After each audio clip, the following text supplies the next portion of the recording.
Hey everyone, this is WobblyWallaby. One of the buffs to Ragnarok Mobile Eternal Love is to Rune Master now having AoE from Dimension Slash, so your auto attack will splash even without the Baphomet Card. However, what if you use the Baphomet Card with the Dimension Slash Splash? It's one of the insane interactions that Cremisi had discovered in the beta test server. It lets you hit at a 4.5 meter splash, but only 5 targets, and I'm glad they kept this interaction when it was released globally. Now the range is insane. I'll show it in action against the dummy. First I show I don't have the Baphomet Card equipped. Then I hit the dummies. The new 2.5 meter radius is great, and it hits the 3 dummies in front. Next I'll equip the Baphomet Card. Now my attack hits the backline dummies, which is a very nice range. The other interesting interaction is the acid demonstration that gets cast everywhere as well, so the splash also triggers acid demonstration at that range. That's because they'll show up underneath those dummies. As soon as I saw this inspired me to try this out in a farming build too, which I'll show later on in this video. Will it be any good? Well, you'll just have to stay and find out. Now most people aren't thinking about farming, they're more interested in how it will perform in PvE instances. So first is Oracle Dungeon. Here I'm in Oracle Elite 16. It's not the highest one, but my Rune Master isn't strong enough to do higher difficulties. The range is quite huge, which is fantastic. I'm also using the Chapet Star card, so the acid demonstration is casting all over the place. Now I do love the range, but again, you'll need a very strong Rune Master to take down these mobs efficiently. And that's the same with Airship. The range is great, but again, my auto attack Rune Master doesn't do enough damage solo to make it great for me, but I'm sure others will love the range, and it'll also be better with a full party.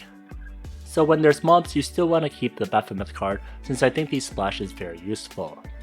Now what got me super excited was the farming potential of Rune Master. I'm going for an acid demonstration build since you can spawn lots of acid demonstrations from auto attack, but for you to one-shot stuff you need to have ignore defense and fire attack. I also try to get my movement speed as high as possible. So here's my gear. I use Vicious Rune for the ignore defense. I use the Dark Shadow card for more damage to dark monsters. Next I use Other Shore Patrol for the fire attack percentage.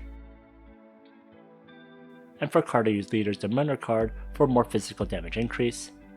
Next for Garment I use Leader's Pauldron for the ignore defense and skill damage, and this is for the acid demonstration. For card I use the Chucky Tree Star card for the attack percentage. Next I use Fair Judgment for the attack and magic attack percentage. For card I use the Flute Player Star card for the 15% movement speed.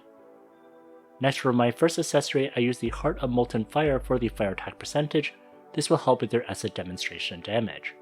And for card I use the Chapet Star card to cast acid demonstration from auto attack. For my second accessory I also use the Molten Fire for the fire attack percentage. For card I use the Gargoyle's card for a chance to get 25% movement speed. You can use the White Knight card for 5% movement speed if you have it. Next for weapon I use Heavens.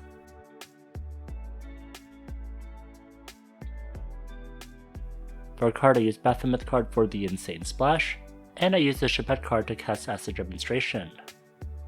Next for head I use Cake Thief for the movement speed, and the Martin card for damage to dark monsters.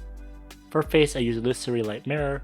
At 100% SP you get 15% more movement speed. Next for mouth I use Carp Swish for the extra Zenny drop and the movement speed increase.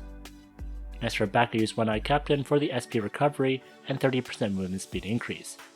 This will keep your SP at 100% for Illusory Light Mirror. Next for tail I use Herald's Dream for the movement speed increase. Next for shadow equipment it's ignore defense and fire accessories for more acid demonstration damage. Next for Oracle Mirror I use Hongyun's Sword, which casts Meteor Storm, and I can also insta-kill monsters with the storm, and the fire attack percentage helps as well. Next for pet I use the Quiv for the movement speed increase.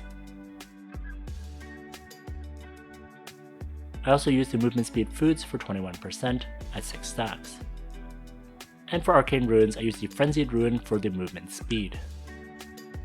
With this build my movement speed goes from 301 to 316%, so you move pretty fast. And this is without any cat buffs on these maps.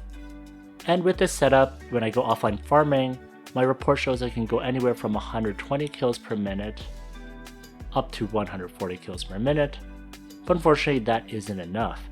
Even my Lightbringer could kill that many per minute, so it isn't worth it. Lightbringer also has passives to get more drops and more Zenny, so it's not worth using Rune Master since you would earn less Zenny than Lightbringer. So I wouldn't recommend this build unless you're desperate to have a Rune Master for group hunting. If these maps were more dense, then that would be better too. Well, that's all. I hope you enjoyed learning about this new interaction with the Baphomet card. It'll be great for PvE instances, but don't bother trying it for farming, unless you do it for the memes. If you enjoyed this video, please like, comment, and subscribe. Here's a video that I'd recommend, and if you want more Rune Master videos, check out this playlist over here.